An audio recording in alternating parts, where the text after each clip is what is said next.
Mayoral candidate Stephen Jackson is here. God, every time I talk about this, I get in trouble. We had Adrian on yesterday, on Wednesday. What day is today? Thursday? On Tuesday. Then we had Leo and Mr. Jim in yesterday. And every time I talk about this, everybody gets all like, oh, what, you can't talk about that. And I asked Adrian and I asked Jim. We got off on a little tangent with Leo, and I did not get to it. Erin asked Adrian on Tuesday, is there a racial divide in Shreveport? And he gave her, was it fair to say he gave you a sly smile before responding? Yeah, absolutely. And he said yes. And there are, let us be blunt, no matter who wins the mayoral election, there's a lot of white people in Shreveport. If a black guy gets elected, or if Miss Ollie's reelected, they're going to say, that's not my mayor. And I think there's a lot of black folks who might do the same thing if a white guy were elected. What can the mayor of Shreveport do as a not so much, well, maybe moral leader, but inspirational leader to begin to bridge that gap in that divide that a lot of people think exists? Well, I think what you have to do is you have to have a leader that's a consensus builder, a unifier that's willing to reach across party line, racial lines, to work for what is right. I often tell people it doesn't take a whole lot to simply do the right thing. And a lot of things start out, in my opinion, with just having a conversation, being able to talk with one another. A lot of times we talk at each other and not to and with each other.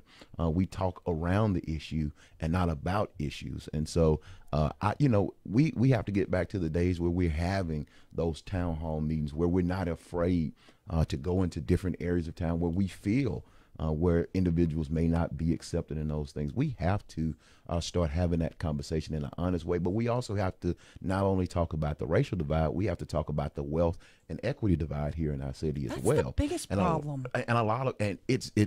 That's one of the most prevalent problems. You have 47% of Shreveport residents who live either below poverty or at poverty, and that's not a black or white issue. That's a black and white issue. So what does a mayor do to begin to tackle that problem? Yeah, because we kind of talked with Adrian a little bit about multi-generational poverty. Right. We have to create an economy where we provide. That's why I say we have to become a city of opportunity. We have to recruit jobs here. I've talked about getting to the root causes of poverty. We know that when students start out with pre-K education, they perform better. They're not ending up in our incarceration system. We detect the mental health illnesses that they may have at an earlier stage, as opposed to trying to deal with them at adults and continuing those efforts of generational poverty. My crime plan even talks about partnering more with our mental health providers. My priorities talk about investing in pre-K, getting to the root causes of things that create these equity and wealth disparities, investing in more local business, providing those contracting opportunities to more local business. One of the big issues. Hold your question? No. I got to ask this when we're on this subject. I'm going now. One of the big issues that racially divided our city is I-49. Okay. Will you, as mayor, stick with the decision made by NLCOG to run that freeway through Allendale? Well, I think the decision has been submitted to the Federal Highway Administration. What I would like to see us do is have a conversation about a business boulevard, because what I wouldn't want us to do is... So you would try to reverse the decision that's already been made? That's not reversing. If you have a business boulevard, what I'm saying is we have to have a business boulevard that supports local traffic. We don't want folks simply passing. Federal government's not going to allow that, Stephen. Well, I mean, the federal government is doing a lot of things that are changing. They changed the funding formula.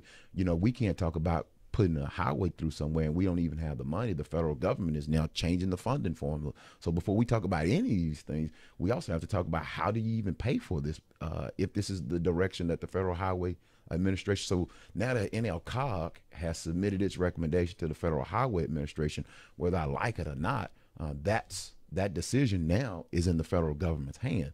What we have to do is start talking about how do we build a business boulevard, how do we maximize the opportunity coming into the city limits, and how do we make the individuals who live in that community whole.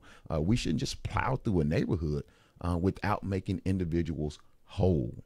We shouldn't just sop up individuals sop up the only properties that they've ever owned in their lives. A lot of it inherited Well, sometimes. they're gonna relocate them. That's typical. Well, relocating is not the same as making them whole. I understand. So you can I get you. I so, get you. So relocating a person is not the same as making them whole. And we have to, again, that's back to equity, and we have to have an honest conversation about Can we tie you equity. to your chair and keep you here a minute? Sure.